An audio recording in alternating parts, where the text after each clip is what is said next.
በ40 ዓመቴ በቃ ይችና ለመሰናበት ነው የምመኘ ነበር። በዛ ጊዜ ግን ስለ ጌታ ስለ መጽሐፍ ቅዱስ የምታውቀው ምንም ነገር አልነበረ። በታንክ እንደዚህ እንጠበቅ ነበር። ፍሬህይወት እወድሻለሁ፣ አገባሻለሁ፣ ኮንጎ ጫማ እገዛልሻለሁ። 24 ሰዓት ትንሽ መሆኑን ትረዳለህ።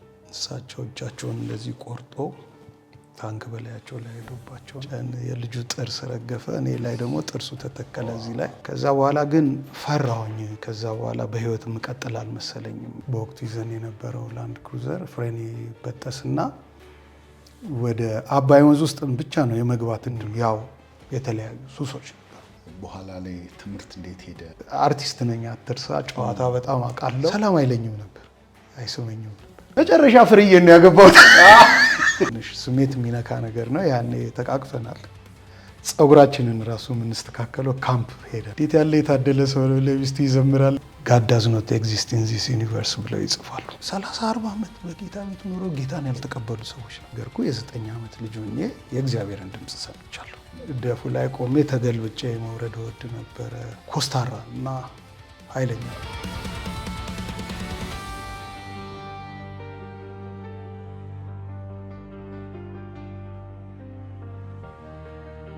ሰላም ለእናንተ ይሁን የተወደዳችሁ ተመልካቾቻችን። ይህ በጋብስ ዓለም አቀፍ አገልግሎት እየተዘጋጀ የሚቀርብላችሁ የኔ ቀን የተሰኘው ዝግጅታችን ነው።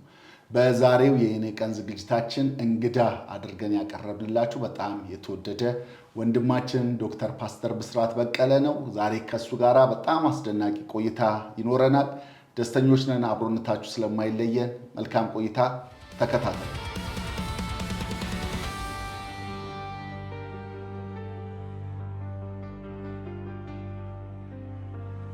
እንግዲህ ፓስተር እያልኩ ነው ከዚህ በኋላ የምጠራ። እንደ ወዳጅ ብስሩ ብል በመሃል ፍቀድልኝ እንግዲህ እሱ ይሻላል አይደል? እና ዛሬ ጥሪያችን አክብረ በስቱዲዮአችን ተገኝተ ደግሞ ካንተ ዘንድ ምስክርነት ልንሰማ ብዙ ጠቃሚ ነገሮች እንዳሉ አውቃለሁና ባገኘው ቁጥር ሁሉ ጊዜ ተጠቃሚ ነኝና ስለዚህ ደስተኛ ነኝ። ዛሬም ለኛ ታዳሚዎች በሙሉ የሚጠቅም ነገር እንዳለ አምናለሁ። አስቀድሜ እዚህ ድረስ ጥሪያችን አክብረ ስለመጣ ከልብ አመሰግናለሁ። እኔም አመሰግናለሁ ይሄንን እድል ስለሰጣችሁ። እንግዲህ እኛ ሁሌ ስንጀምር የኋላ ታሪክ እንሰማለን። ጌታን ከማወቁ በፊት ያ ሰው ማን ነበረ የሚለውን ለትውልዳችን ማሰማት የምንፈልገው እሱን ነውና እንደው ዶክተር ፓስተር ብስራት እነዚህን ሁሉ ቅጥያዎች ከማግኘቱ በፊት ማን ነበረ? ጌታን ከማግኘቱ በፊት ማን ነበረ? ምን አይነት ህይወት ነበረው? በመጀመሪያ ይሄ እድል ስለተሰጠኝ ጌታን አመሰግናለሁ። እናንተንም ቴንኪው ማለት እፈልጋለሁ በድጋሚ። እኔ ብስራት በቀለ እባላለሁ። እዚሁ አዲስ አበባ መሀል ከተማ ላይ ነው የተወለድኩት። ፖፖላሪ የሚባለው ሰፈር አካባቢ በጣም የከተማዋ እምብርት ናት ማለት እችላለሁ። እዛ አካባቢ ነው ተወልጄ ያደግኩት። በልጅነቴ በጣም መማር የሚፈልግ በልጅነቱ ቶሎ ወደ ዩኒቨርሲቲ ይገባሉ ከሚባሉ ልጆች መካከል ነበርኩ። ደብል መታ ነበረ። ትንሽ እድሜ ሆኜ ገና ኦልሞስት የ5 ዓመት ልጅ ሆኜ ሁለተኛ ክፍል ደርሻለሁ። እኔ የተማርኩበት ትምህርት ቤት የኪንደርጋርተን ያስተምሩ ነበር። አጋዚያን የሚባል ትምህርት በዛ ጊዜ ነበር። እሱን ሁሉ ደብል ነው ያለፍኩትና ከሁለተኛ ክፍል በኋላ ደብል እንዳላልፍ ተከልክያለሁ በዛ ትምህርት ቤት። እና ከልጅነቴ ትልቁና አምቢሽን የነበረኝ በኦክስፎርድ ዩኒቨርሲቲ ገብቼ መማርና ከዛ በ40 ዓመቴ በቃ ይችና ለመሰናበት ነው የምመኘ ነበረው። ዋው! በ40 ዓመት መሞት ታስብ ነበር። የተቀጠለልኝ ሰው ነኝ ማለት ነው። እግዚአብሔር ከ40 ዓመት በኋላ የምኖረውን ኑሮ ሳስበው እግዚአብሔር ለእኔ ያየው ጌታ በእኔ ህይወት ሊሰራ የወደደው ብዙ ነገር ከ40 ዕድሜ በኋላ ነው። ከ40 ዕድሜ በኋላ ነው ያገባሁትም። 41ኛ ዓመቴ ላይ ነው ያገባሁትና እንግዲህ ያንተን ጨርሰሃል። የኔን ጨርሼ የጌታ ሲጀመር ነው ትዳር ያገኘሁት። ክብር ለኢየሱስ ይሁን። እና በልጅነቴ እንደዚህ አይነት አምቢሽን የነበረኝ ሰው ነበርኩ። እንግዲህ በመካከል የ9 ዓመት ዕድሜ አካባቢ እያለሁ 69 ዓመተ ምህረት አንድ አስተማሪ ነበሩን። እሳቸው በቦርድ ላይ God does not exist in this universe ብለው ይጽፋሉ። እግዚአብሔር የሚባል የለም የሚል ትምህርት ነበር እና እሳቸው አሁን የሙሉ ወንጌል ቸርች ውስጥ ነው ያሉት። በጣም ወዳቸው ጌታን አግኝተዋል። አገልጋይ ናቸው። ቅርብ ጊዜ እንዲያውም በዩቱብም አይቻቸዋለሁኝ ምስክርነት ሲሰጡ። እንግዲህ ምናልባት የህይወቴ ለውጥ እዛ አካባቢ ነው የጀመረው። እሳቸው ሲናገሩ ክፍሉን ደመና ሲሞላው፣ ከዛ ደመና ውስጥ ደግሞ ልጅ አንተ ስታድግ እግዚአብሔር አለ የምትል ሰው ትሆናለህ የሚል ድምፅ ሰምቻለሁ። በዛ ጊዜ ግን ስለ ጌታ ስለ መጽሐፍ ቅዱስ የምታውቀው ምንም ነገር አልነበረ?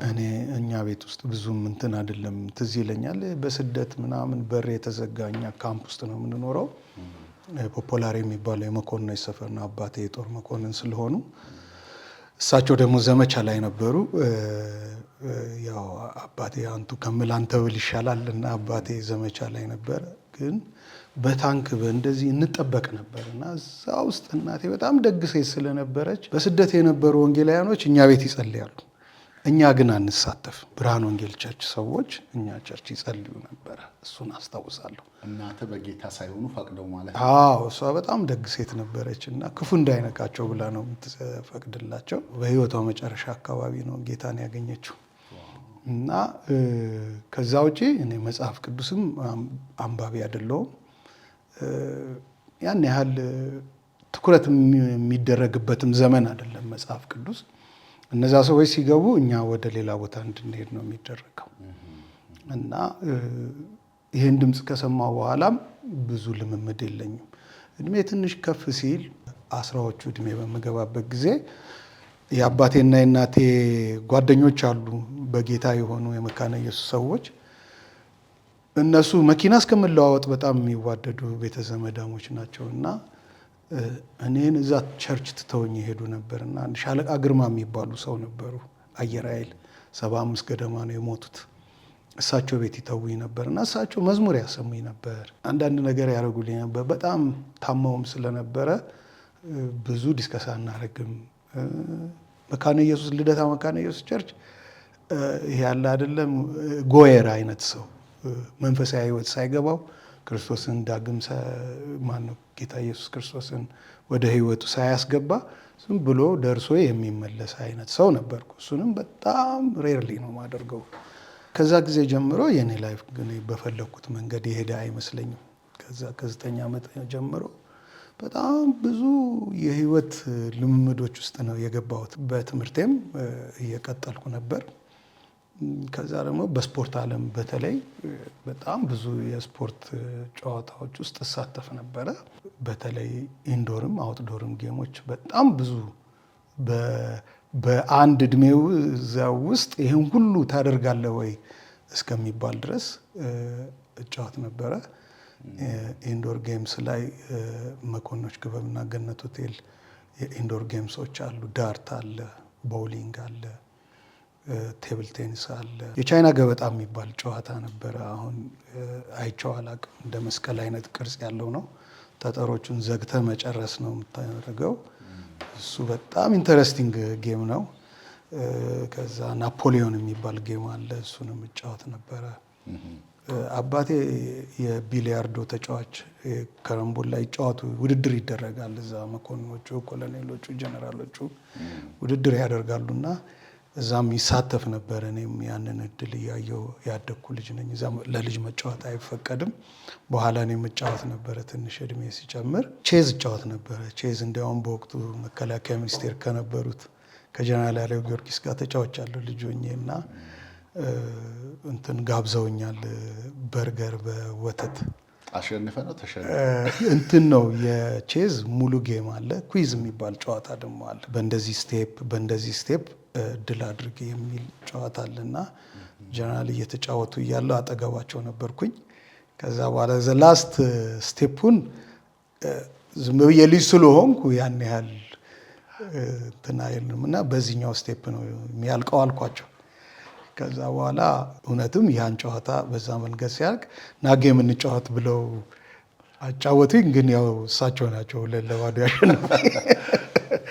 ጌሙን በደንብ ያን ያህል ኢንተርናላይዝ አላረኩትም። በዛ ጊዜ በጣም ትንሽ ልጅ ነኝ። 10 ዓመት በሆን ነው ያንን ተሳደርክ። ከአውትዶር ጌምስም በጣም እጫወት ነበረ። በተለይ ባስኬትቦል እዚህ ግንባሬ ላይ ያለው ጠባሳ የባስኬትቦል ትርፋት ነው። ባስኬትቦል ስንሻማ ነው የተጋጨን። የልጁ ጥርስ ረገፈ፣ እኔ ላይ ደግሞ ጥርሱ ተተከለ እዚህ ላይ። ባስኬትቦል በጣም ወደው ጨዋታ ነበር። ሃንድቦል ጨዋት ነበር። ሃንድቦል ማለት ቮሊቦል አይደለም። ይሄ ጎል ተደርጎ በእጅ እየተቀባበልክ የምታጫወተው። ኩኩሻና ታምሬ የሚባሉ በዛ ወቅት በጣም የታወቁ የባስኬትቦልና ሃንድቦል የሚጫወቱ ልጆች ነበሩ። ትልልቅ ሰዎች ናቸው። እነሱ ነበር የሚያሰለጥኑ አዲስ አበባ ትንሿ ስቴዲየም ላይ።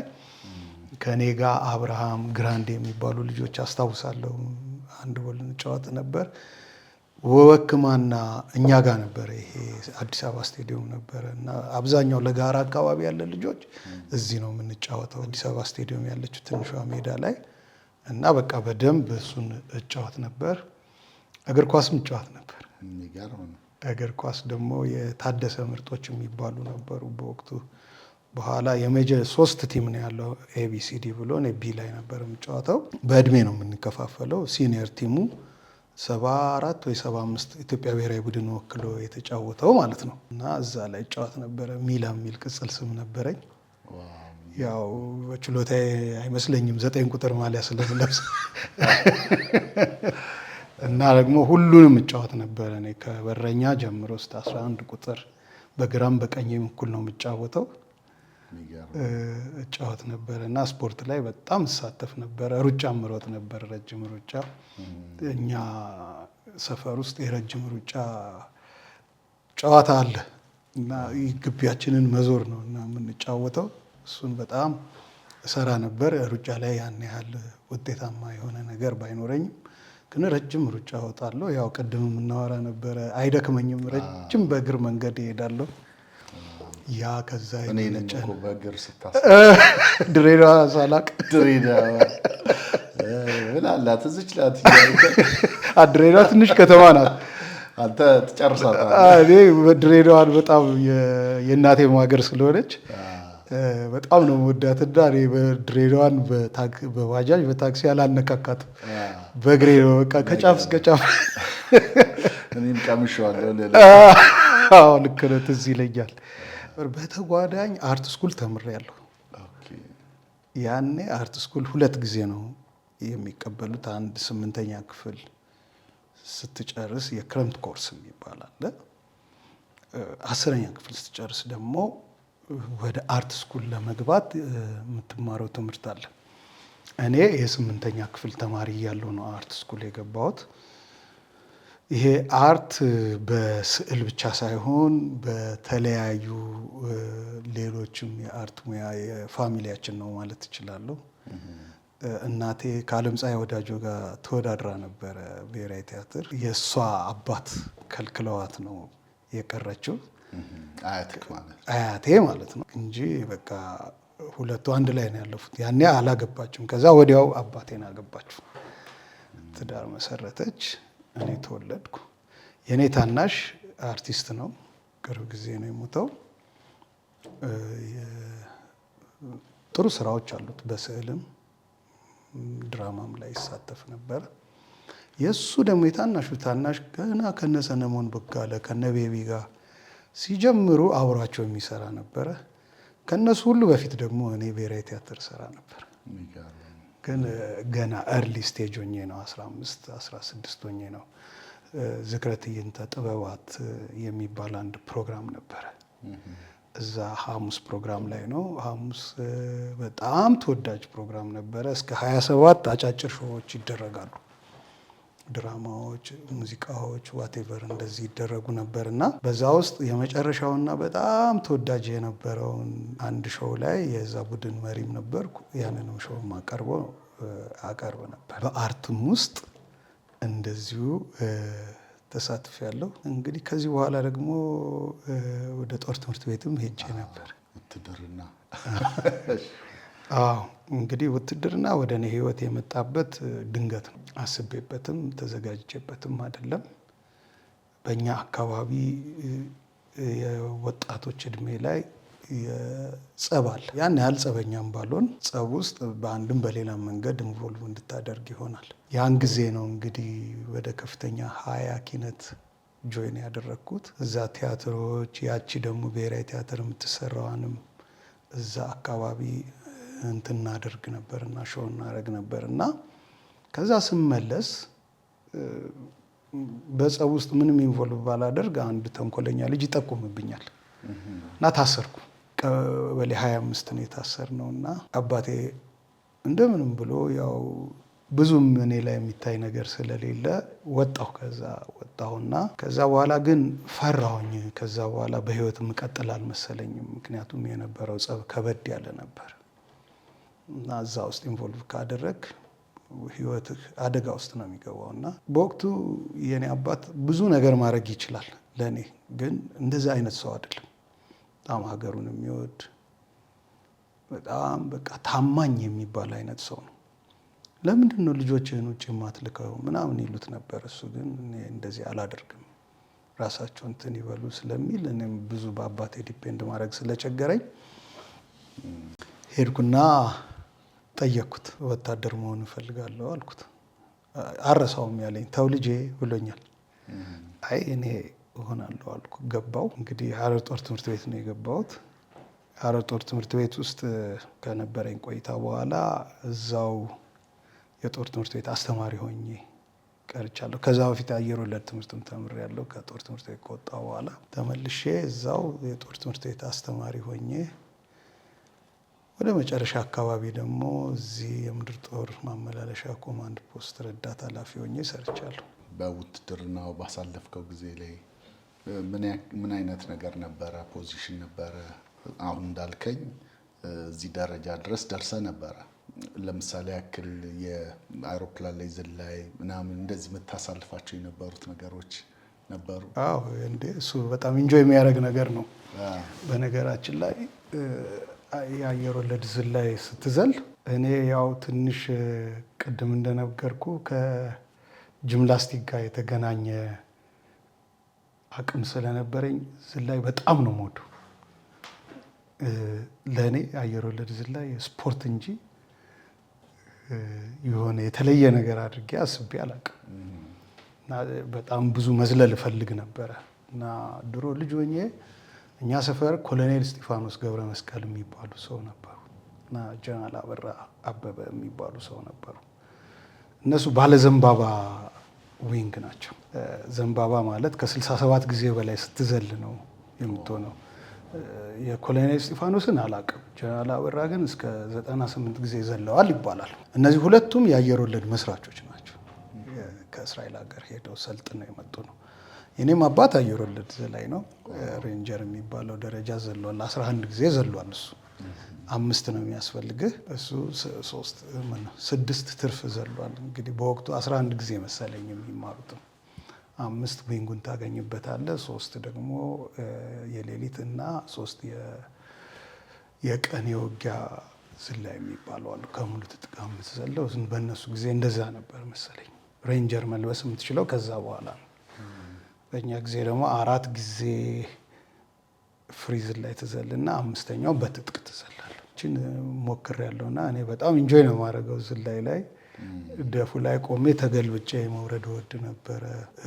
እነዚህ የሚዘለሉ ራምፕ ምናምን የሚባሉ ታወሮች ምናምን ላይ በጣም ኢንጆይ ነው የማደርገው እና ያንን መዝለል እፈልጋለሁ። በጦር ትምህርት ቤት ውስጥ ያው ከተማርክ ስትመረቅ ምክትል መቶ አለቃ ሆነ ነው የምትመረቀው። ስለዚህ እኔ ምክትል መቶ አለቅነት ማዕረግ አግኝቼ ነው የተመረኩት። ከዛ በኋላ ጦር ትምህርት ቤት ውስጥ አስተማሪ ነበርኩ። የጦር መሳሪያ የቀላል ጦር መሳሪያ አስተማሪ ነበርኩኝ። ተጨማሪ ስፖርት መኮንን ነበርኩ። ያው ያቺ የነበረችኝ ልምድ እዛም ይገለጥ ነበረ። አሰለጥን ነበረ። አንድ ጎል፣ እግር ኳስ፣ ባቴ እዛ የነበሩትን አሰለጥን ነበር። ከዛ እንዴት ነው አንደኛው ከአባት ጋር የነበረ ግንኙነት ምን አይነት ነበረ? አባት ምን አይነት ኢምፓክት በህይወት ላይ ፈጥረዋል? እስቲ የምታስታውሳቸውን ነገሮች ንገረን። እንግዲህ የኔ አባት ያው ኮሎኔል በቀለ ገቢ ይባላል። በሰራዊት ውስጥ ከሚታወቁ የጦር አዛዦች አንዱ ነው። ብዙ ሰዎች ለምን ጀነራል አልሆኑም ተብለው ከሚጠየቁ ሰዎች ውስጥ ጥያቄ ከሚፈጥሩ ሰዎች ውስጥ ኮሎኔል እስጢፋኖስ፣ ኮሎኔል በቀለ የሚባሉ ናቸው። የነበልባል የሚባል ጦር ነበረ ድሮ በ60ዎቹ መጨረሻ አካባቢ የነበረ በጣም ስፔሻል ዩኒት የዛ ጦር አዛዥ ነበረ። ትንሽ ኮስታራ እና ኃይለኛ ሰው ነበረ እና ቤቱንም የሚያስተዳድረው በዛው በውትድርና ስፒሪት ነው እና እኛ ፀጉራችንን ራሱ የምንስተካከለው ካምፕ ሄደን ነው። ሲሪየስ ነው። ምንም ትናድም ሀገራችሁን ውደዱ ይለናል፣ ታማኙ ነው ይለናል። በተለይ እኔ ስለ ታማኝነት ሳስብ መቼም እኔ አባቴን ስም ከጠራው ብዙ የቀደሙ ሰራዊት ውስጥ ያሳልፉ ሰዎች ስለሚያውቁት እነሱ ምስክሮች ናቸው። እኔ አባቴ ስላወራውለት አይደለም። ኢቨን የመንግስት ለውጥ ሲደረግ እኔ አባት አልታሰረ፣ እርስዎ ወታደር ነው እናውቀዎታለን፣ ምንም አይነት ሌላ ወንጀል የለብዎትም፣ ጡረታው መብቱ ተከብሮለት ነው ወደ ቤቱ የተመለሰው። እንዲህ አይነት ትልቅ ምስክርነት ያለው ሰው ነው እና በህይወቴ የማረሳቸው ብዙ ነገሮች ቢኖሩም ሁለቱን ብነግርህ ደስ ይለኛል። አንደኛው ሰላም አይለኝም ነበር፣ አይስመኝም ነበር እና 3 ጊዜ ነው የሳመኝ በህይወት ነፍስ አውቄ ማለት ነው። ልጆኜ ያደረገውን አላውቅም። ልጆኜ ልብስ መሬት ከወደቅ ካሉ ያኛው ልብስ አቃጥሎ ሌላ አዲስ ይገዛልኝ ነበር። መሬት የጣለው ልብሱ ነው ብሎ ይባላል። እሱን ስላላየው ነፍስ ስላላወቅኩ አላውቅም። ካደግኩ በኋላ ግን 3 ጊዜ ሰላም እንዳለኝ አስታውሳለሁ። አንዴ ከአስመራ መጥቶ 15 ዓመት ልጅ ነኝ እንዲህ ብሎ አይቶ ደውላልክ ብሎ ትንሽዬ ነው የሳመኛን ጊዜ። ያን ስላስለመደኝ እኔ ብዙ ሰላምታ ላይ በጣም ደካማ ነኝ። እንደምን ዋልክና እንደምን አመሸን እንኳን በደንብ አለያቸው። አንዴ ደግሞ ሀረር ጦር ትምህርት ቤት አስተማሪ ሆኜ መጣ። እሱ ዋና ኢንስፔክተር ነበረ ምድር ጦር ላይ። እዛ መጣና በኢንስፔክሽን ነው የመጣው። አስጠራኝ።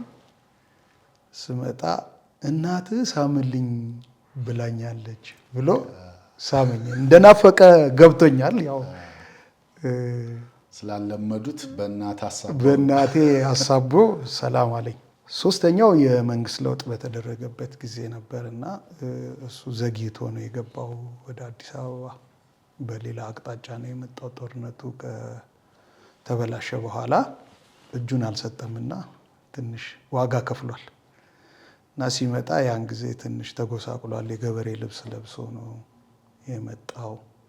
እኛ የምናውቀው ያ የሚታጀበው አይነት ሰው አይደለም እና በቃ ትንሽ ስሜት የሚነካ ነገር ነው። ያኔ ተቃቅፈናል። እንደ ሌሎቹ ትንንሾቹ አላለቀስንም። እንኳን በሰላም መጣ ተባብለናል። እንግዲህ በኋላ ጠይቄዋለሁ። ነገሮች ከተረጋጉ ቅርብ ጊዜ ነው። 7ኛ ዓመቱ ነው ከሞተ። ከመሞቱ በፊት ጠይቄዋለሁ። ለምንድን ነው እንደዚህ ያደረገው ብዬ ሳስበው አንተ የመጀመሪያ ልጄ ነህ፣ ቤተሰቡን የማስተዳደር ኃላፊነት ያለው አንተ ላይ። ስለዚህ የሆነ በጣም ዲፔንደንት የሆነ መንፈስ እንዳይኖር ስለምፈልግ ጨከን እንድትል ነው፣ ወንድ ልጅ እንድትሆን ነው። ምክንያቱም እኔ ወታደር ነኝ፣ የትም ሄጄ ልወድቅ እችላለሁ እና አንድ ጊዜ ከባድ ቁስል ደርሶበታል። 70 ዓመተ ምህረት ላይ መረብ አካባቢ ተመቶ ነበር። ጭንቅላቱን ነው እዚህ ጋር ነው የተመታው። ጀርመን ሀገር ሄዶ ታክሞ ሄዳ ነው። ቅርብ ጊዜ መሬት ላይ ሲወድቅ ያነሱትን ሰውዬ አግኝቻቸዋለሁ እና እሳቸው ሲወድቁ ይሄ እንደዚህ መንጋጋቸው ሁሉ ዞሮ ነበረ ብለውኛል። እና ያንን ሕክምና ውጭ ሀገር ድረስ ልከውት ነው የታከመው እና ያኔ ስወድቅ የማስታውሰው አንድ ነገር ብቻ ነው። ወይኔ የብስራት አባት ነው ያልኩት። ጠልቼህ አይደለም ወድሃለሁ፣ ግን ጠንካራ የቤተሰቡን ሸክም የምትሸከም አይነት ሰው እንድትሆን ስለፈለግኩ ነው አለ። እዚህስ እንግዲህ በእሱ አስተሳሰብ ያ ነው ብዬ አስባለሁ። ትንሽ ያ በእኔም ህይወት ውስጥ እስከተወሰነ በተለይ ጌታ ቤት መጥቼ መንፈሳዊ ህይወቴ በጣም እስከሚያድግ ድረስ ይሄ ኃይለኝነት ወንዳ ወንድነቱ በጣም ይገለጥ ነበረ፣ ሳላውቀው ማለት ነው። ያው የተሰራብህን አይደለም ትሆነ ሁለተኛው ደግሞ በወቅቱ ጉዳት መስሎ የታየኝ ያደር እየዋለ ሳስበው ታማኝነት ምን ያህል ዋጋ እንደሚያስከፍል የተረዳሁበትን ነገር አድርጓል በህይወቴ። በነበርንበት በውትድርና ዓለም በነበርንበት ጊዜ በተለይ በደርግ ዘመን 1 2 3 ተብለው ሲጠሩ የሚጠሩ ትልቅ የጦር ጀነራል የእሳቸው ልዩ ረዳት እንደሆን እድል አገኘው እና ዝውውር ወጣ። አውቃለሁኝ፣ ሰምቻለሁኝ። ምድር ጦር አስተዳደር የምድር ጦር አስተዳደር የነበሩት በወቅቱ ጀነራል በላይ ማለት የኔ ጎረቤት ናቸው። የኛ ቤተሰብ ጎረቤት ናቸው። እንደዚህኛ የእነሱ ልጆች እና የኛ ልጆች አንድ ላይ ነው ያደግነው። እህቴ እንዲያውም ታናሽ እህቴ የበላይ ልጅ ናት ይባል ነበረ። እነሱ ቤት ኖራለች። ምን አደከመን። በጣም ነው የምንዋደደው። እንግዲህ እኔ እሳቸው ጀነራል በላይ አስተዳደር ሆኖ የወጣ ዝውውር ነው። ለእኔ ብለው ያደረጉት ነገር እንዳለ እንደሌለ በትክክል አላውቅም እስከዛሬ ድረስ እና ግን በቃ ዝውውሩ ከወጣ በኋላ ሄዶ አስቆም። በኋላ ደወለና ሀረር ነው ያለው ጦር ትምህርት ቤት እስከዛሬ ድረስ ለህይወቴ ብዙ ጥቅም ብዙ ሌሰን ያገኘሁበት ቦታ ነው። በጦር ትምህርት ቤት የነበሩ መኮንኖች ወጣቶች ናቸው። እንግዲህ 20 ቤት ሳንሞላ ሙሉ መቶ አለቆች ነን። እንደኔው ናቸው አብዛኛዎቹ። ሻምበሎቹ ራሳቸው በ25 በ26 እድሜ ያሉ ናቸው። ከፍተኛ መኮንንም የለም ጦር ትምህርት ቤት ውስጥ። የጦር አዛዥና የተወሰኑ 1 2 ናቸው። ሻለቃም ቢኖር የቀረ ነው። በጣም በተመሳሳይ እድሜ ያለን ኦፊሰሮች ነን። አብዛኛዎቹ ደግሞ በጣም ብሪሊያንት የሆኑ ናቸው በትምህርታቸው። በኋላ ስኬታማ የሆኑ የባንክ ማናጀር የሆኑ ትልልቅ ቦታዎች የመሪ ድርሻ ያላቸው ናቸው አሁን። እና በወጣትነት ዘመን በጦር ትምህርት ቤት ውስጥ ስታሳልፍ የምታገኛቸው መሰረታዊ ጥቅሞች አሉ። እነዛ ጥቅሞች መካከል አንደኛ 24 ሰዓት ትንሽ መሆኑን ትረዳለህ። 24 ሰዓት የማይበቃ ከሆነ ከሚቀጥለው ቀን ተዋስ ይባላል። 2 የጥንካሬ መሰረቱ አቅም እንዳልሆነ ይሄ ያለህ ችሎታ ያለህ ይሄ ፊዚካል ስትሬንግዝ እንዳልሆነ የሰው ልጅ ጥንካሬ መሰረቱ አይምሮ ነው። እና እዛ ውስጥ ያሉ ሰዎች ከኔ ጀምሮ ከ50 እስከ 55 ኪሎ ያለው ግን የነበራቸው ወኔ፣ ጥንካሬ፣ ዲሲፕሊን እጅግ የሚገርም ነበር። ከነሱ ያንን ተምሬያለሁ። ከዛ ደግሞ መተጋገዝ፣ አንዱ እንዲያድግ በጣም የሚፈልጉ የሚተጋገዙ። እኔ አሁን እነዛ የነበሩ የኔ ሲኒየር የሆኑ አሉ። እነሱ እኔን ጠዋት ማስተምረውን ማታ ይገመግማሉ፣ ያስተካክሉኛል። ይህንን ብታደርግ ይህንን ብትፈጽም ይላሉ። እና ወታደር ቤት ደግሞ ስፔሻሊ ጦር ትምህርት ቤት በተለይ ደግሞ ካዴቶችን መቶ አለቆችን የሚያሰለጥን ጦር ትምህርት ቤት ውስጥ ዲሲፕሊን ትልቅ ዋጋ አለው። ከአንተ በ1 ቁጥር የሚበልጠው ሰው ከሱ በስተቀኝ በኩል አትሄድም። ቶ ሌላውን እኔ እናንተ እኔ አለቃ ከሆንኩኝና በ1 ቁጥር የምበልጥ ቢሆን እኔ እናንተ አብረን ስንሄድ በግራ በኩል ብቻ ነው የምትሆነው፣ በቀኝ በኩል አትሆን። እንግዲህ ምን አይነት ዲሲፕሊን እንደሆነ ተመልከት። እና ያን ዲሲፕሊን ተግባራዊ የሚያደርግ ነው። እና ዲሲፕሊን ዋጋ እንዳለው ያወቅኩበት ጦር ትምህርት ቤት ውስጥ ነው። ግን በጣም ኤግዞስት ያደርጋል እና የሚቀጥለው ህይወትህ አሳሳቢ ውስጥ ይከታል። በዚሁ ነው እድሜን የምጨርሰው፣ እንዲሁ ነው ዋጋ የምከፍለው ትላለህ። እና በዚህ ጊዜ ውስጥ ለእኔ የኚህ ሰው ልጁ ረዳት መሆን በብዙ መንገድ እድል ነው። ፈጣን እድገት አገኛለሁ። ከእሳቸው ጋር አብሮ መስራት የሚሰጠኝ ኤክስፒሪየንስ አለ። ያቺ ደግሞ የምመኛት የዝላይ ቁጥር መጨመር ስፔሻሊ ስታርዊንግ በጣም ነው የምወደውና እሷ ትሟላልኛለች። ለኑሮ የሚሆኑ ነገሮችም ሊገኙ ይችላሉ፣ አይታወቅም።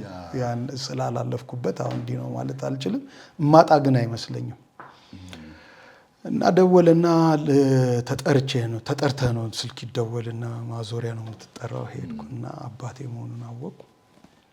በኋላ ልጄ ዛሬ የምነግርህ ነገር ላያስደስትህ ይችላል፣ በነገ ህይወትህ ግን ታማኝነት ዋጋ የሚያስከፍል ግን ልትቀጥለው የሚገባ መሆኑን ታውቃለህ። አሁን አንተ ተቀይረ እዚህ ብትመጣ ማንም በችሎታውና በወታደራዊ ብቃቱ እዚህ መጣ አይልህ። ይህንን የሚልህ ሰዎች አባቱ አስቀይሮ እዚህ አመጣው ነው የሚል። ስለዚህ ያ እንዳይሆን ያንን ወረቀት ሄጄ አሳግቸዋለሁ አለ። ያው በወቅቱ በጣም አዝኜ ነበረ። ብዙ እንትን ብዬ ነበር። ከጊዜ በኋላ አሁን ባለኝ እድሜ ስረዳው ግን የእሱን ዋጋም የኔም ዋጋ እናጣ ነበር። ከዛ በኋላ እኮ እኔ ኮማንድ ፖስት ሆኛለሁ እያለሁ ኮማንድ ፖስት ሲሆን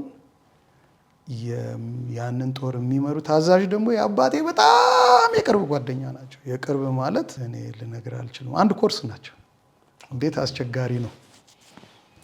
ግን አንድም ቀን እንግዲህ አባትና ልጅ ማለት ነው ከአዛዥነት ባሻገር እኚህ ሰው ለእኔ የአባቴ ምትክ ናቸው። ግን አንድ ቀን በስህተት በዛ መልክ ከሳቸው ጋር ተመላልሼ አላውቅም።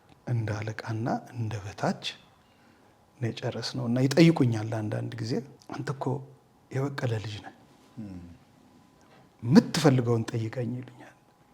ጸጥ እላለሁ። ያቺ ትዝ ትለኛለች ከዚህ በፊት የሆነችው ነገር እና ጦርነቱ ባለቀ ጊዜ እሳቸውና አንድ ሻለቃ አደጋ ደረሰባቸው። ሻለቃው ሞቱ።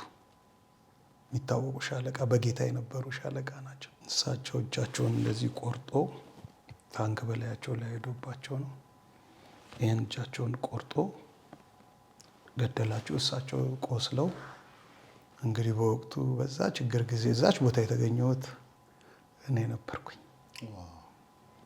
እና እንግዲህ አባቴ በህይወት እየነበረ እነዚህ ሁለት ነገሮች ይገርሙኛል። እስከ ዛሬ ልረሳቸው አልችልም። የሚገርም ነው በጣም። እስቲ አሁን ደግሞ እንዴት ነው ወደ ጌታ የመጣኸው? እሱን እስቲ አንሳልኝ። እንግዲህ ቅድም በታሪኬ ውስጥ እንደነገርኩ የ9 ዓመት ልጅ ሆኜ የእግዚአብሔርን ድምፅ ሰምቻለሁ። ሰው የእግዚአብሔርን ድምፅ መስማቱ ወይም ደግሞ ቸርች ጎየር መሆኑ፣ ይሄ ወደ ቤተ ክርስቲያን የሚሄድ ሰው መሆኑ በክርስቶስ ኢየሱስ ለሚያገኘው ህይወት ዋስትና አይደለም። ቅርብ ጊዜ 2-3 ቀን በፊት ወደ ወላይታ አካባቢ ነበርኩኝ። ይሄንኑ እውነት ሰብኬ 30-40 ዓመት በጌታ ቤት ኑሮ ጌታን ያልተቀበሉ ሰዎች ነበሩ። ንስሐ ገብተው ጌታ ኢየሱስ ክርስቶስን እንደ ግል አዳኛቸው አድርገው ተቀብለዋል። እና በዚህ አጋጣሚ ነው መጽሐፍ ቅዱስን አነብ ነበር። የተወሰኑ ጊዜ በኋላ መጽሐፍ ቅዱስን አነብ ነበር። ግን እንደው ያን ያህል የጠነከረ ጥፋትን ባልሰራ ማንኛውም ወጣት በሚያልፍበት መንገድ አልፍ ነበር። ያው የተለያዩ ሱሶች ነበሩብኝ። አርቲስት ነኝ አትርሳ። ጨዋታ በጣም አውቃለሁ። ግጥም እጽፋለሁ፣ ዜማ ምናምን አደርጋለሁ። እንደው በጣም እዚህ ጋር ሳላነሳው ባልፍ ቅር የሚያሰኘኝ ነገር እንዳይሆን ዘናም የሚያደርግ ነገር ምንድነው? በዚህ ጋፕ እድሜ ውስጥ ፍሬህይወት እወድሻለሁ፣ አገባሻለሁ፣ ኮንጎ ጫማ እገዛልሻለሁ፣ እኔን የያዘኝ ፍቅር ሰማያዊ አረንጓዴ ቢጫ አንቺን የያዘ ዥንጉርጉር ብቻ የሚል አንድ የቀልድ ጨዋታ ነበረኝና መጨረሻ ፍርዬን ነው ያገባሁት።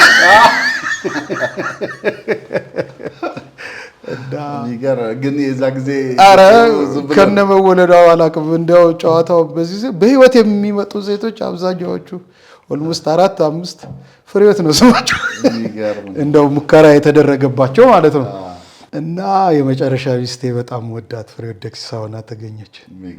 እና እንደዚህ ስለማዝናናቸው በመጠጥ በምንጠጣበት ቦታ ነው። ምሽት ነው፣ የዳግማዊ ትንሣኤ ጊዜ ነው።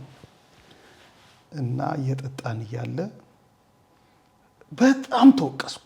ኃጢአተኝነት የተሰማኝ ፎር ዘ ፈርስት ታይም ኢን ማይ ላይፍ እንደዛ አይነት ክስ አይቻለው። ከዛች ሰከንድ በኋላ የያዝኩትን መጠጥ በጠጣ ከዛች ሰከንድ በኋላ አንድ እርምጃ ልራመድ ብል በቃ የኔ ዕጣ ፈንታ ገሃነም መሆኑ ገባኝ። እና ይህንን ሀሳብ ሬዝ አደረኩኝ። አብረን እንደምንጠጣው ልጆች ዋው ብስርዬ ምን አይነት ጨዋታ ነው ዛሬ ያመጣሽው አሉኝ። ለእነሱ ጨዋታ ነበር፣ እኔ የምሬን ኧረ ሰዎች እያልኩኝ ጨዋታውን ሞቅ ማድረግ ስጀምር እንደዚህ ፊሎዞፊካልም ነገሮች ስለምወድ እሱን አደረጉና በቃ እነሱ ለእነሱ ጨዋታ ግን እነሱ የሚመልሱት መልስ ሁሉ እኔ ጋር እየፈጠረ የነበረው ስሜት መወቀስ፣ ፍርሃት፣ ድንጋጤ፣ ተስፋ የለኝም የሚል ነበር። ስለዚህ ቀስ ብዬ ከመጠጥ ቤቱ ወጥቼ ወደ ቤት ሄድኩ። ብዙ አይርቅም፣ የኛ ቤት አስፋልቱን ተሻግሮ ነው እና አስፋልቱን መሻገር እስክፈራ ድረስ ያ በጣም በቃ ወንድ ነኝ የሚለው ብስራት በቃ የሆነ ማላውቀው አይነት ስሜት ተሰማኝ። ወደ ቤትም ስገባ እኔ ኃጢአተኛ ሰው ነኝ ማን ያድነኛል እያልኩ ነው እና ቤተሰቦቼም አልተደሰቱም። በተለይ ታናሽ እህቴ አልተደሰተችም። የሆነ አይምሮዬ የተነካ ነው የመሰላት። እኔ የእውነቴን ነበር እና ከኋላ በር ዘጋው። እግሬና ጉልበቴ እንዴት እንደተገናኘ አላውቅም። ተንበርክኬያለሁ። መጽሐፍ አንደኛ ዮሐንስ ላይ ፎከስ አድርጌ ስለአነብ ነበር እና የልጁ የኢየሱስ ክርስቶስ ደም ከኃጢአት ያነጻናል የሚለው ቃል ትዝ አለኝ። በቃ በጣም በኃይለኛው በውስጤ ያ ድምፅ መጣ። ስለዚህ በተንበረከኩበት ሌሊቱን ሁሉ እያለቀስኩ ከኃጢአት አንጻኝ እያልኩ ጸለይኩ። ጠዋት ሲነጋ ቅዳሜ ቀን ነው፣ ዳግማዊ ትንሣኤ ቀን ቅዳሜ ነጋ። እንደዚህ ተነስቼ አጠገቤ እንግዲህ ለሕይወቴም ለመሰራቴም ትልቅ ሚና የነበራት ቤተ ክርስቲያን ጸጋ ቃለ ሕይወት ወደዛ ሄድኩ። በዛው አገልጋይ መሆን ጀመርኩ። ደህንነት ትምህርት ሳልማር እኔ እንግዲህ ወደ አገልግሎት ገብቻለሁ። ጌታ ኢየሱስ ክርስቶስን እንደዚህ ነው የተቀበልኩት። ያው ትምህርት ላይ የነበረ ፍላጎት የነበረ መነሳሳት ብርቱ ነበርና በኋላ ላይ ትምህርት እንዴት ሄደ? ምን ላይ ደረስክ? ትምህርት ወድ ነበረ፣ አሁንም ወዳለሁ።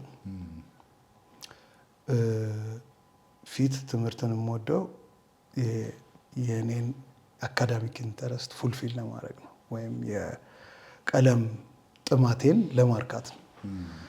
አሁን ደግሞ ሳስበው ማንም የእግዚአብሔር ሰው መጽሐፍ ቅዱስ ላይ የምናገኛቸው ሰዎች ሁሉ የመማር መንፈስ የነበራቸው ናቸው።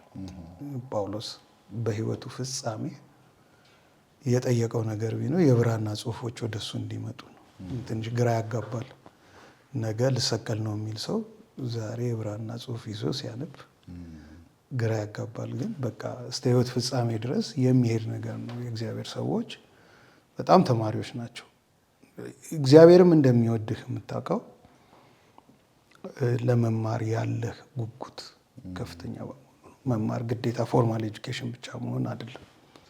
እግዚአብሔር የሚወደው ሰው ማን ነው ይልና የሚወደደው ሰው እርሱ በሚመርጠው ጎዳና ያስተምረዋል ይላል።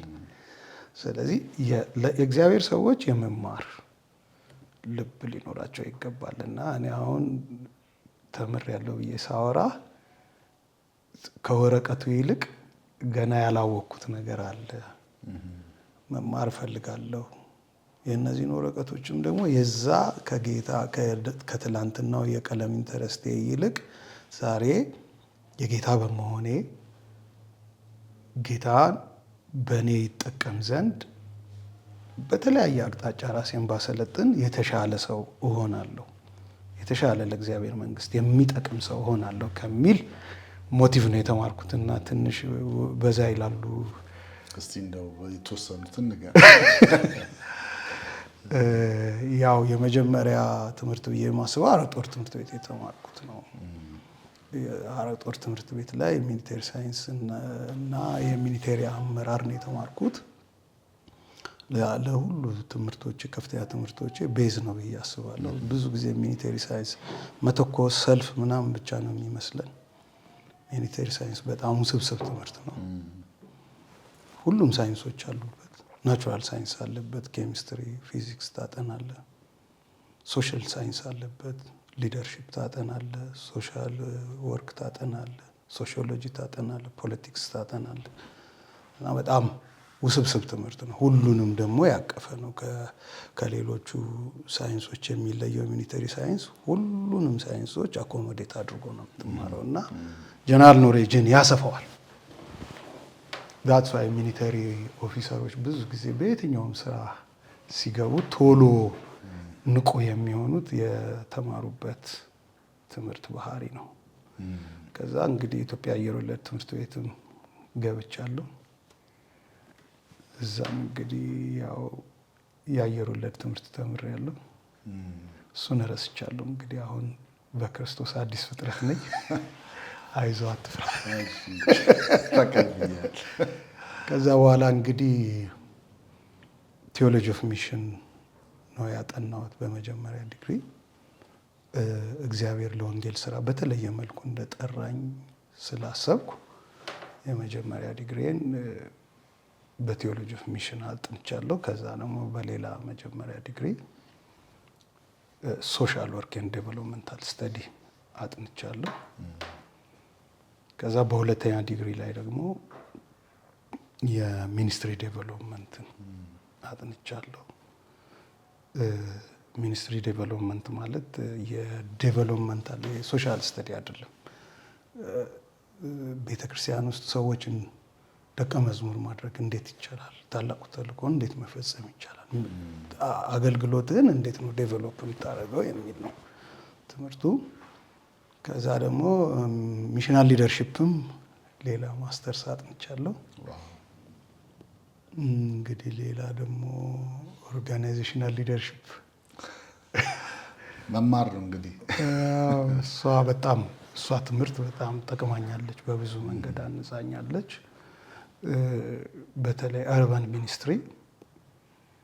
አርባን ሚኒስትሪ በዘመናችን ልታከናውን ከፈለግ አርባን ሴተፕ ሊኖርህ ይገባል።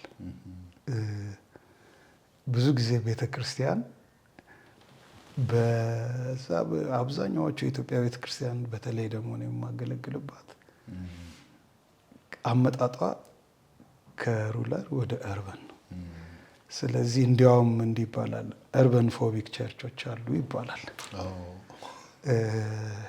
ስለዚህ ለእኔ የተማርኩበት ትምህርት ቤት አርባን ሴታፕ እንዲኖረኝ ረድቶኛል።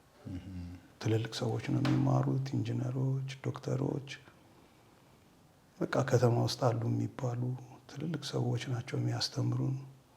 ስለዚህ አንድ ከተሜ ምን መሆን ነው የሚገባው ከትምህርቱ ባሻገር፣ ትምህርቱም በጣም ናይስ ነው፣ ያንን እውቀት አግኝቼበታለሁ።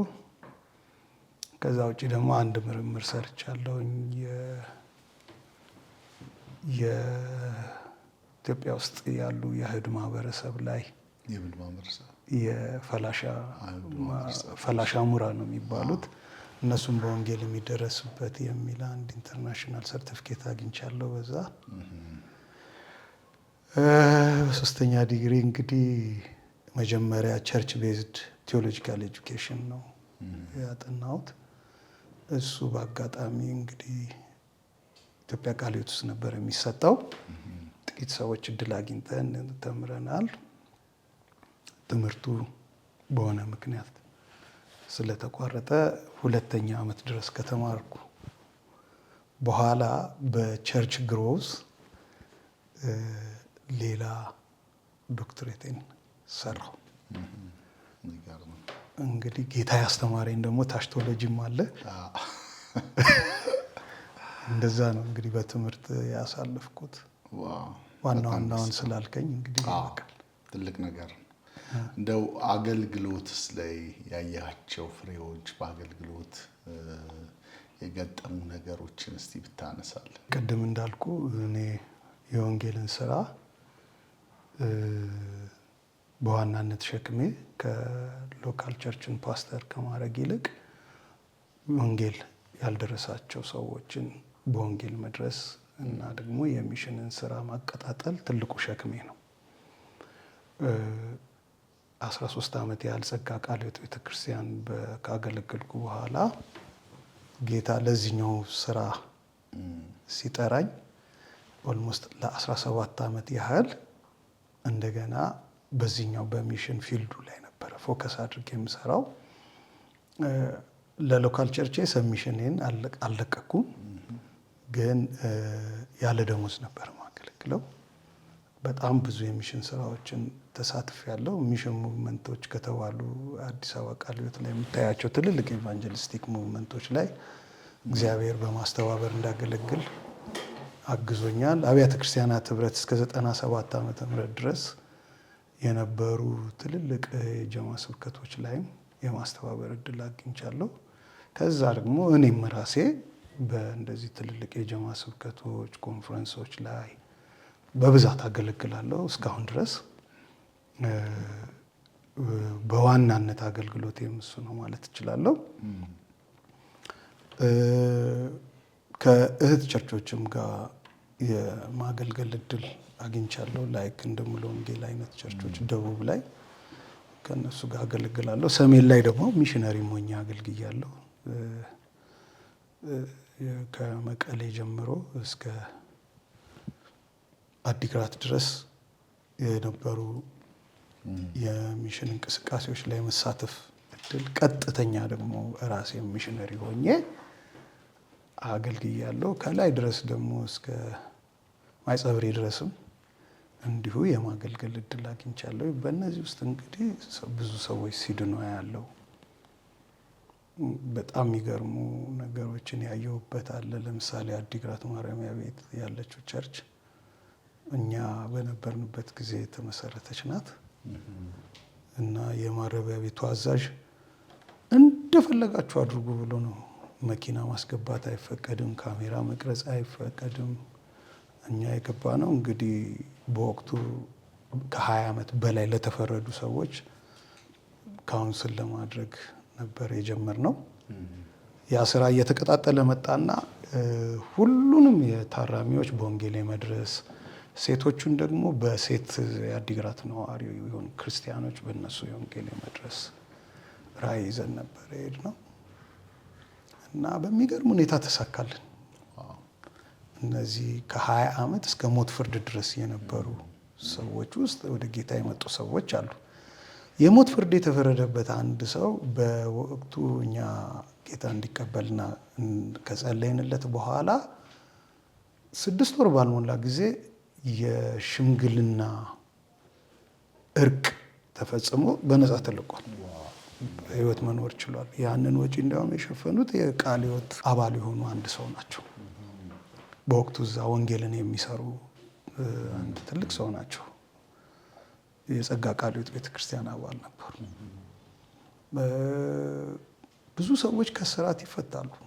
በተለይ ከአጋንንት ስራት በመንገድ ላይ እየሄድን አጋንንት ይወድቃል፣ ነፃ ይወጣሉ፣ ጌታን ይቀበላሉ። ሰሜን ላይ ነው ይሄ የሚሆነው። ጠንቋይ ቤት እንገባለን። አንድ ጠንቋይ ያሉኝን አረሳው። እናንተ ለእኔ ሐዋርያው ጳውሎስና ጴጥሮስ ናችሁ። የወንጌልን እውነት እያወቅኩኝ መንፈሱ ስለሚያስፈራራኝ ብቻ ነው ይህንን ማደርገው ይላሉ። ሰሜን ላይ እንደ ኦፊሻል ነገር ተጀምሮ ነበር። አንድ ሰሞን እነዚህ ደብተራዎች ቤት ተከራይተው ነው እንደ ካርድ ይዘህ ነው የምትገባው። እዛ ቤት ውስጥ የምትቀድም ሐረር ጌታን ተቀብላ የነበረች ሴት አግኝተናል። እሷን ንስሐ አስገብተናታል። እንደው በትንሹም አስታውሰውን ነው የምነግርህ። ወደ ባሌ ብትሄድ እንደዚሁ ብዙ ታሪክ አለ እግዚአብሔር የሰራው። ባሌ ላይ እኔ አሜሪካን ሀገር ተጋብዤ ይጠይቁኛል። እዛ ኤምባሲ የሚሰሩ ሰዎች ናቸው፣ አሜሪካን ሀገር የኢትዮጵያ ኤምባሲ የሚሰሩ ሰዎች። እኔ ፕሮግራሜ ባሌ ነው አልኩኝ። እሱን ከጋሽ ኬዳሞ ነው የተማርኩት። ጋሽ ኬዳሞ አሜሪካ ኢንቫይት ተደርገ ነበር ለአገልግሎት ኢንቫይት ስደረግ ባሌን መረጥከው? አዎ። አባባ ኬዳሞ በጣም ብዙ ከተማርኩባቸው አገልጋይ አንዱ ናቸው። እሳቸው 97 እስከ 99 ኃይለኛ ኢቫንጀሊስቲክ ሙቭመንት ጀምረን ነበር አዲስ አበባ ውስጥ። እሱን እኔ ነበር ማስተባብረው እና ጋሼ ኤግዚቢሽን ማዕከል ነው ፕሮግራሙ እና በእኔ ወጣትነት እድሜ ቢሆን እርግጠኛውን ዳንዬ ቀይሬ እዚህ ይገባሉ። ግን ጋሼ እዚህ እንዲያገለግሉ ተብለዋል፣ ይህን መልእክት አድርስ ተብያለሁ አልኳቸው። አንድ ትንሽዬ ደብተር አለች አጀንዳ የምትያዝባት ድሮ 1 ብር ነው 2 ብር ነው የምትሸጠው። እሷን አወጡና ገለጥ ገለጥ አደረጉና በዚህ ጊዜ ዲላ KMTC የዲላ ባይብል ኮሌጅ ፕሮግራም አለኝና አልችልም አሉ። አወዳደርኩት ለእኔ ማለት ኤግዚቢሽን ማዕከልን እዚህ ጋር አስቀመጥኩና እዚህ ጋር ደግሞ እነዛ 20 የማይሞሉ ተማሪዎችን አስቀምጬ ይሄን ነበረ መመርጠው። እኚህ ሰው ለምን መረጡ ስል በቃ ጌታ ያስቀመጠህና ጌታ ያለ ቦታ ነው ጌታ የሚከብረው። ስለዚህ ተነስተን እኔ ያንን አላደርግም እዛ ነው የምሄደው አልኩ። ምናልባት የባሌ ሰዎች እዛ ፕሮግራም ላይ የነበሩ ያስታውሳሉ። ዝም ብዬ ነው የቆምኩት። በቃ በጣም ከ3 ሰዓት በላይ ነው ፈውስ የሚሆን የነበረው እና በመጨረሻ ከተማ ውስጥ የሰለጠነ የግብረ ሰዶም መንፈስ ከከተማው ከአደባባዩ ጀምሮ እየጮኸ መጥቶ ወድቋል። ከዛ ሰውየው ሲታይ ፀጉሩ ረጅም ነው፣ ተኳኩሏል፣ እንደ ሴት ነው የሚሄደው፣ በደንብ ሲታይ ወንድ ነው።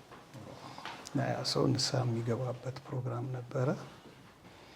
ባሌ የተለያዩ የገጠር ከተሞች ላይም እንደዚሁ ወንጌል እስከ ዛሬ ድረስ እንደውም ጠዋት አንተ ጋር ስመጣ ከመሪው ጋር ተደዋውለን ነበር። የመስራት እድል እግዚአብሔር በር ከፍቶልኛል። ደቡብም ላይም ሪፎርም የማምጣት እንደገና ሰዎችን ወደ እግዚአብሔር ቤት ልባቸው እንዲመለስ ለእግዚአብሔር መንግስት የሚቆረቆሩ በዚህም ደግሞ በጣም ብዙ ለቁጥር የሚታክቱ ታላላቅ ታምራቶች ሲፈጸሙ በህይወቴ አይቻለሁ። በጣም ብዙ አንድ ከተማ ላይ ለቸርች ሁሉ መስክረዋል። እኔ ገብቼ ከጸለይኩ በኋላ ቆሻ የምትባል ከተማ ቆሻ ሴት ኮሬክትሊ ከ3 ወር በኋላ ተመልሶ ደግሞ የእኛ ቤተክርስቲያን የጀማ ስብከት ቡድን ሄዷል እና የከተማዎቹ ክሊኒኮች ላይ በሙሉ ከባድ የአስም ችግር ነበር እና ክሊኒኮቹ በሙሉ መድኃኒቱን ለማንም ከዛ ጊዜ ሰጥተው አያውቁም። ኦልሞስት ከተማ ውስጥ ያሉ ሰዎች በሙሉ ከአስም ተፈውሰዋል። ቅርብ ጊዜ አርቤጎና የሚባል ሀገር ነበርንና እዛ አርቤጎና የሚባል ሀገር አንድ ታዋቂ የእግዚአብሔር ሰው ጋር አብረን ያገለገል ነው። እኔ ያው ሚዲያ ላይ ብዙ የምታወቅ አይደለሁም። ያ ግን በጣም የገነነ ሰው ነውና እግዚአብሔር በሷም አድርጎ 127 ፓሪሾች የመካነ ኢየሱስ ፓሪሾች ናቸው የመጡት ቸርቾች ማለት እና በዛ አገልግሎት ላይ ተገበያ ብቻ ከ40 በላይ የሚሆኑ ሰዎች መንፈስ እየጣላቸው ይመጡ ነበር። እዛም እንደዚሁ የአስም በሽተኞች እያስታወቃቸው ሲወጡ ፌስታል ከተማ ውስጥ አልቆ ነበር። የተሰበሩ እግሮች ይጠገናሉ፣ ይቆረጡ የተባሉ ሲቀጠሉ አይቻለሁ። አሁን ባለፈው አሁን ቦዲቲ ነበርኩ። ጋቼ ነው የሚባል ሀገር በጣም ብዙ ታሪክ አለ። እሱ ቆየት ያለ ነው እሱ እዛ ደግሞ ከዛ አገልግሎት በኋላ 10 ቸርቾች ፕላንትድ ሆነዋል። የሙሉ ወንጌል ቸርች ከዛ የፈውስ የታምራት አገልግሎት በኋላ ከተማይቱ ብዙ ለውጥ አግኝታለች። ያለፈው ሳምንት እንደዛ ያገለገልኩባት ከተማ 10 ኪሎ ሜትር ርቀት ያለ ነበር። የጋበዙኝም የዛሬ 25 ዓመት እዛ ሳገለግል የሚያውቁኝ ሰዎች ናቸው። እና ሀዲያ ምድርም ላይ እንግዲህ መቼም ሀዲያ ምድር ላይ ያሉ አገልጋዮች አባዮ ነው የሚሉኝ፣ ወንድሜ ማለት ነው። እንዲያውም የሀዲየኛም ስም ሰጥተውኛል። በጣም እኔ በህይወቴ ከብዙ ቦታ አገልግያለሁ። እኔ እንደ ሀዲያ ምድር የምወደው ያለ የለም። የእውነት ነው የምናገረው። እዛ ምድር ላይ መቼም እግዚአብሔር በብዙ የፈውስ ታምራት አገልግሎቶች በህይወቴ ሲያደርግ አይቻለሁ። ጂሰስ ሚኒስትሪን የምታውቀው ይመስለኛል። ከጂሰስ ሚኒስትሪ ጋር በጣም ብዙ ሀገሮች አብረን ዞረናል። ወለጋ ውስጥ፣ ቤንሻንጉል፣ ደቡብ፣ መሀል ሀገር በጣም ብዙ ቦታዎች ላይ በጣም ብዙ ስራት ሲፈታ አይቻለሁ። ቤንሻንጉል ላይ ፎር ኤግዛምፕል እየሄድን አባይ አካባቢ መኪና ተገለበጠብን። በወቅቱ ይዘን የነበረው ላንድ ክሩዘር ፍሬን በጠስና ወደ አባይ ወንዝ ውስጥ ብቻ ነው የመግባት እድሉ። በግራ በኩል ደግሞ ገደል ነበር እና በጣም በጌታ ተአምር መኪናው አንድ ጊዜ ተገልብጦ ለውሃ የተቆፈረ ትሬንች የኋላ ጎማውን ገብቶ ቀጥ ብሎ ይቆማል እና በውስጡ 6 ሰዎች ነበርን። ወንጌላዊ ሳሚ፣ ፓስተር አበራ እና ሌሎች አብረውን የሚያገለግሉ ወንድሞች አብረን ነበርን። መኪናው ላይ የደረሰው ጉዳት ከፍተኛ ነበር። መቀጠል አይችልም መኪናው። ስለዚህ ወረድን፣ አየን። ፓስተር አበራ ብቻ ትንሽ እጁን አሞታል። የቀረነው በጌታ ታምር ተረፍን። ጸልየን ወደ ቤንሻንጉል ነው የቀጠልነው። መኪናው ሌላ መኪና አስመጣን። ሌላ መኪና ከአዲስ አበባ በኪራይ መልክ መጣ። ያኛው ተጭኖ ተመለሰ። 2011 ላይ ነው። በጣም ኃይለኛ ግርግር የነበረበት በዚህ በአሶሳ በኩል መሄድ የማይቻልበት ሰዓት ነው። እኛም ጉሙላንክ አካባቢ ነበርን። 90 ኪሎ ሜትር ላይ ሚሽነሪዎች ይገደሉ ነበር በዛ ወቅት። እኛ እዛ እንትን ስንል 150 ሰዎች ናቸው ጌታን የተቀበሉት። በኤሊያ አጥንት የሚያስደግሙ ዛፍ ላይ የሚያድር እንደዚህ አይነት ሰዎች እግዚአብሔር ቀንበር ሰብሮ ብዙ ሰዎች ጌታን ተቀበሉ። በአመቱ ደግሞ እዛ ባል በግራ በቀኝ የተቀመጡ ሰዎችን እግዚአብሔር ሁለቱንም ጠርቶ ልጅ ታገኛላችሁ ያላቸው እግዚአብሔር ልጅ ሰጥቷቸው ሲባርክ አይተናል። በወለጋ በሆሮ ጉድሩ ላይ ስናገለግል እግዚአብሔር በጣም ያስገርም በጣም ብዙ ሰዎች ከእስራት ይፈቱ ነበር። ቱላ የሚባል ቦታ ላይ ሲዳማ ውስጥ እና በዚህ አጋጣሚ እነ ወንጌላዊ ሳሚን ቴንኪው ልላቸው ለወንጌል ያላቸው ፍቅር የሚከፍሉት ዋጋ በዚህ ምድር ላይ ስለ ወንጌል ስራ በጣም ከሚተጉ ሰዎች አንዱ ናቸው እና በዚህ አጋጣሚ እንደው ልባርካቸው እፈልጋለሁ። ከነሱ ጋር እንግዲህ የውጭ ሀገር ሰዎች ናቸው አብዛኛው የሚያገለግሉት። እኔም እንግዲህ እድል አግኝቼ ትልልቅ መድረኮች ላይ እንድናገለግል እድል ሰጥቶናል። እንግዲህ ቅርብ ጊዜ የምታስታውሰው ሁለንተናዊ ተሐድሶ በመንፈስ ቅዱስ ኃይልን በማስተባበር አገልግያለሁ። 5 ሚሊዮን ሰዎች ነው በወንጌል የደረስ ነው። አንተም አንዱ የዛ አካል ነህ። ከአዲስ አበባ ውጪ ሐረር፣ ድሬዳዋ፣ አለማያ ደግሞ 300,000 ሰዎች በወንጌል ደርሰናል።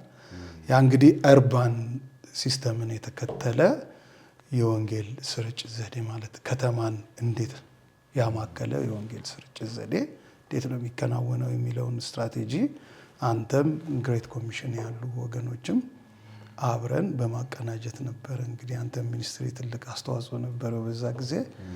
5 ሚሊዮን ሰዎችን ወንጌል ማሰማት ማለት ቀላል አይደለም። እንዲያውም ትዝ ይል እንደሆነ የዲጂታል ዊንጉን የሚያስተባብሩት ውጪ ያሉ ይህንን ፕሮግራም የሚያግዙ ወገኖች መጥተው ነበር ወደ 20-30 እና እንዴት እንደተሰራ ለማወቅ ጠርተው ያናግሩን ነበረ። ያን ያህል እግዚአብሔር እንግዲህ መልካም አድርጓል። እንግዲህ በመጨረሻ ይህንን ዝግጅት እየተከታተሉ ያሉ ጌታ ኢየሱስ ክርስቶስ እንደ ግል አዳኛቸው አድርገው ያልተቀበሉ ብዙ ሰዎች ይኖራሉ እና ለነሱ የምታስተላልፈው መልእክት ካለ? 2 መልእክት አለኝ። አንደኛው መልእክቴ የሰው ልጅ የራሱ ብቃት ምንም የትም አያደርሰው፣ የሆነ ሰዓት ላይ አቅም እንደሌለው ይረዳል እና በጉብዝና ወራት ፈጣሪን አስብ ይላል የእግዚአብሔር ቃል። እኔ አስተዳደጌን ሳየው በራሴ እንድታመን የራሴን አቅም እንድደገፍ የሚያደርግ አይነት አስተዳደግ ነው ያደግኩት። ብዙ አይነት እዚህ ጋር ያላወራኋቸው እውቀቶች፣ ልምምዶች፣ ብዙ አይነት ህይወት ነበረኝ። ግን አንዳቸውም በመጨረሻ ሰዓት ለእኔ ህይወት ቀጣይነት ሲረዱኝ አላየኋቸው። የተረዳሁት ኃጢአተኛ መሆኔ ከዚህ በኋላ ደግሞ ከኃጢአቴ ሊያድነኝ የሚችል የትኛውን ባክግራውንዴ ጥቅም እንደሌለው ተረድቻለሁ። ጥሩ አባት፣ ጥሩ እናት ነበረኝ። በሹፌር ነበረ ትምህርት ቤት የሚሄደው። ይህን ያህል ከፍ ያለ ህይወት አያስደንቀኝም፣ አይቼዋለሁ። ራሴም ትንሽም ብትሆን ተለማምጫለሁ። ብዙ ነገሮችን አውቅ ነበረ፣ ዝና ምናምን። እዚህ ሁሉ ግን የሆነ ሰዓት ላይ ኃጢአተኝነቴን ባወቅኩ ጊዜ አልጠቀሙኝም። ስለዚህ ማንም ዝነኛ ቢሆን ጥሩ ባክግራውንድ ቢኖረው ወደ ጌታ የሚያመጣው ነገር የለም። ከኃጢአቱ ሊያድነው የሚችል በዚህ ምድር ላይ ምንም ነገር የለም እና ሰዎች ይህን መረዳት አለባቸው። ከኃጢአት ሊያድን የሚችለው የጌታችን የኢየሱስ ክርስቶስ ደም ብቻ ነው። ሁለተኛ ደግሞ ሰዎች ሃይማኖትን ስለተከተሉ እግዚአብሔርን ያውቃሉ ማለት አይቻልም። የሃይማኖትን የሚከተል የሚመስል አይነት ሰው ነበርኩ፣ ግን ነፍስ እንዳለኝ እንኳን አላውቅም ነበር በትክክል። ነፍሴ ሲባል ለቆንጆ ሴት ልጅ የሚሰጥ ስም አድርጌ ነው ማየው። ነፍሴ ወይ እግዚአብሔር የሚል የተስፋዬ መዝሙር አለ።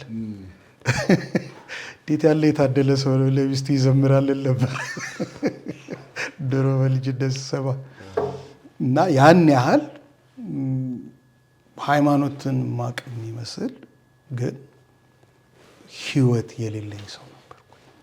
ስለዚህ ሰዎች በየትኛውም የሃይማኖት ልምምዳቸው የእግዚአብሔር ልጅ ኢየሱስ ክርስቶስን ሊያውቁ አይችሉም፣ ወይም ደግሞ እግዚአብሔር ለነሱ ያዘጋጀውን የዘላለም ህይወት ሊረዱ አይችሉም። ብቸኛው መንገድ ጌታ ኢየሱስ ክርስቶስ በመስቀል ላይ የከፈለላቸውን ዋጋ አምነው ሲረዱ፣ ንስሐ ሲገቡና በግል ህይወታቸው ሲቀበሉት ነው። ምክንያቱም ለተቀበሉት በስሙ ለሚያምኑት የእግዚአብሔር ልጆች የሆኑ ዘንድ ስልጣን ሰጥቷቸዋል ይላልና። ምናልባት ይህን ፕሮግራም የሚሰሙ ይሄ ያለኝ ብለው የሚቆጥሩ ሰዎች ከዚህ ከኔ ታሪክ ይህንን እንዲማሩ እላለሁ። ሃይማኖትም እዚህኛው ቸርች እዚህኛው ሃይማኖት ነው ያለው የሚለው እርሱ ህይወት አይሆንም። ይህንን እንዲረዱ እፈልጋለሁ። የተወደዳችሁ ተመልካቾቻችን ከፓስተር ብስራት ጋር የነበረን ቆይታ ይህን ይመስላል። እኔም በስተመጨረሻ ላስተላልፍላችሁ የምፈልገው መልእክት ፓስተር ብስራት ሲናገር እንደነበረው በተለያየ የሃይማኖት ልምምድ ውስጥ ያላችሁ ግን እንደዳናችሁ የማይሰማችሁ የዘላለም ህይወት እንዳገኛችሁ እርግጠኞች ያልሆናችሁ ሃይማኖት ቤት ደርሶ መመለስን ልማድ ያደረጋችሁ ሰዎች ካላችሁ ዛሬም ለእናንተ የከበረ ጥሪን ማቅረብ እንፈልጋለን። ጌታ ኢየሱስ ክርስቶስን እንደ ግል አዳኛችሁ ለእናንተ ኃጢአት እንደሞተ እንደተቀበረ በሶስተኛ ቀን እንደተነሳ እኛን ለማጽደቅ እንደተነሳ ደግሞ ስለ ኃጢአታችን እንደሞተ ማመን እፈልጋለሁ። በእምነት መዳን እንዳለ ገብቶኛል። እሱን የለወጠ ጌታ እኔንም እንዲለውጥ እፈልጋለሁ የምትሉ ሰዎች ካላችሁ ከኛ ጋር እንድትጸልዩ እንፈልጋለን። ደግሞ ሃይማኖት ውስጥ የለሁም፣ ምንም ነገር ውስጥ አይደለሁም ያለሁት፣ ግን ሰምቻለሁ፣ ዛሬ የሰማሁት ነገር ልቤን ነክቶኛል፣ መለወጥ እፈልጋለሁ፣ መዳን እፈልጋለሁ፣ ማመን እፈልጋለሁ፣ በጌታ በኢየሱስ ክርስቶስ ዳግም መወለድ እፈልጋለሁ የምትሉ ሰዎች በሙሉ ከኛ ጋራ አሁን የምንጸልየውን ጸሎት አብራችሁን በማለት እንድትጸልዩ አበረታታችኋለሁ። እንጸልይ። እግዚአብሔር አባት ሆይ የሰማሁት ቃል ከአንተ እንደሆነ አምኜ ተቀብያለሁ። እውነት ነው፣ እኔም እመሰክራለሁ። ኢየሱስ ክርስቶስ ስለ እኔ ብቻ ሳይሆን ስለ ዓለም ሁሉ ኃጢአት እንደተሰቀለ፣ እንደሞተ፣ እንደተቀበረም አምናለሁ። ደግሞም እኛን ጻድቅ አድርጎ ለአባቱ ለማቅረብ በሦስተኛ ቀን ከሙታን እንደተነሳ አምናለሁ። የእግዚአብሔር ወደር የሌለው ፍቅር ምሕረትና ጸጋ በተገለጸበት በክርስቶስ የቤዛነት ሥራ በማመኔ አሁን ጸድቄአለሁ፣ ድኛለሁ፣ የእግዚአብሔር ልጅ ሆኛለሁ። አሜን። ይህንን ጸሎት ከኛ ጋር የጸለያችሁ በሙሉ እንኳን ደስ አላችሁ። ከዚህ ቀን ጀምሮ እናንተ የእግዚአብሔር ልጆች ናችሁ። አባታችሁ እግዚአብሔር ነው። የምትጠይቁትን ሁሉ ይሰማችኋል። ስለዚህ ደግሞ እንዴት መጽሐፍ ቅዱስን ማንበብ እንዴት አድርጋችሁ መያዝ እንዳለባችሁ ለመነጋገር ከታች በምታገኙት የስልክ አድራሻ ላይ ብትደውሉልን ያላችሁበት ስፍራ ላይ ያሉ እውነተኛውን ወንጌል የሚያገለግሉ መጽሐፍ ቅዱስን የሚያስተምሩ ሰዎችን ልናገናኛችሁ እንችላለን። እናንተም ፈቃደኞች ከሆናችሁ ያላችሁ ጥያቄ ካለ በስክሪኑ ላይ በምታገኙት የስልክ አድራሻ ደውሉልን። እንግዲህ ፓስተር ከልብ እናመሰግናለን ስለነበረን ቆይታ ሁሉ። በሚቀጥለው ጊዜ ደግሞ በሌላ ርዕሶች ላይ ተመልሰን እንገናኛለን። እግዚአብሔር አብዝቶ ይባርክ ማለት እፈልጋለሁ። እንግዲህ ተከታታዮቻችን በሙሉ እግዚአብሔር አብዝቶ ይባርካችሁ። ከፓስተር ብስራት ጋር የነበረን ቆይታ በዚህ ይጠናቀቃል። ሳምንት ከሌላ እንግዳ ጋር እንጠብቃችኋለን። እስከ ሳምንት የእግዚአብሔር ጸጋ ከእናንተ ጋር ይሁን።